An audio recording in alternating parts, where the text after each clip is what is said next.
rumah murid Kristus akan membawakan sebuah materi, yaitu Kristus sebagai imam, nabi, dan raja. Yang pertama, imam. Imam adalah perantara dari manusia ke Tuhan dengan membawa korban. Artinya, imam mempersembahkan korban kepada Tuhan sebagai perantara antara Tuhan dan manusia. Sedangkan Tuhan Yesus mempersembahkan korban, yaitu dirinya sendiri, untuk memperbaiki hubungan manusia dengan Tuhan.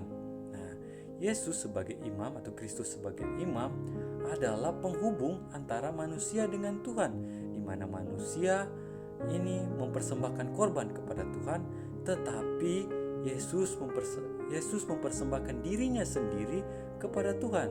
Kalau di mana imam mempersembahkan korban bakaran yang bersifat sementara Yesus mempersembahkan dirinya sendiri sebagai korban kekekalan, keselamatan untuk selama-lamanya. Nah, Yesus mempersembahkan korban untuk memperbaiki hubungan manusia dengan Tuhan. Di mana kalau kita lihat dalam kitab Imamat ada yang dinamakan korban penebus salah, korban penghapus dosa. Nah, di sini Yesus tidak memakai korban lagi, tetapi menjadi korban itu sendiri.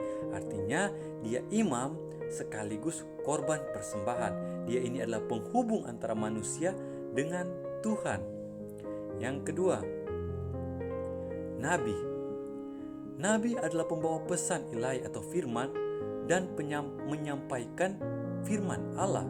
Nabi adalah perantara antara Tuhan kepada manusia sebagai penyambung lidah Allah.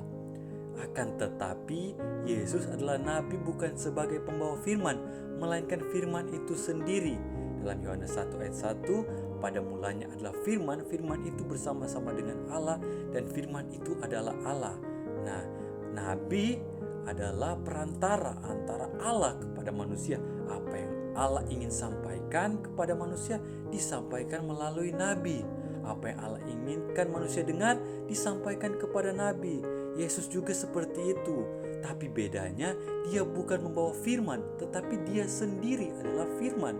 Dia sendiri adalah Allah firman yang datang sebagai manusia untuk manusia itu sendiri. Untuk menebus manusia, untuk menyatakan kesalahan manusia, untuk memperbaiki manusia. Dia sebagai firman itu sendiri, bukan membawa firman tetapi sebagai firman itu sendiri. Yang ketiga, raja. Raja adalah seorang pemimpin dan yang menetapkan aturan. Dalam Kolose 2 ayat 15, ia telah melucuti pemerintah-pemerintah dan penguasa-penguasa dan menjadikan mereka tontonan umum dalam kemenangannya atas mereka. Ini menggambarkan kemenangannya yang menyatakan kedaulatannya. Raja adalah seorang pemimpin dan yang menetapkan aturan. Artinya raja ini berdaulat, berkuasa, menetapkan hak segala sesuatu, aturan, peraturan. Nah, Yesus juga seperti itu. Demikian, dia adalah seorang raja yang menetapkan aturan.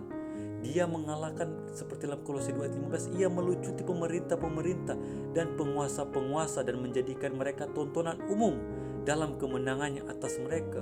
Ini menggambarkan bahwa begitu luar biasa Tuhan kita sebagai seorang raja.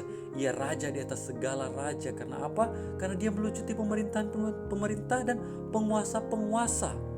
Dia lebih daripada semua raja yang ada di dunia. Bahkan dia lebih lagi sebagai seorang raja yang bukan hanya mengadili, tetapi dia juga yang menetapkan aturan. Dia yang menetapkan aturan dan dia juga yang mengadili. Nah, Yesus juga demikian, dia adalah raja dan seorang pemimpin dan yang menetapkan aturan-aturan yang ada di seluruh dunia. Melalui apa? Melalui firman-Nya. Melalui apa? Melalui kebenarannya, melalui apa yang dia katakan.